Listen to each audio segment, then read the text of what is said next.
da ne? Görmüyor musun oğlum? İçeride ne var? Gir de bak. Dur, para peşin. Büyük 50, küçük 25.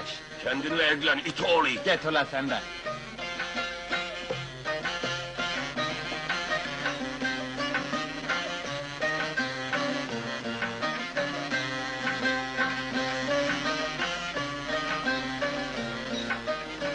Gir içeri, iyice bak.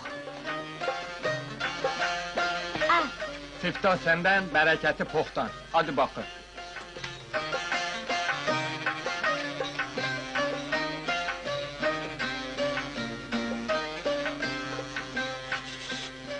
Ne var ola içeride? Aha böyle delirmek delik var. İçinde ne var Bok ola? var. Siktir ola!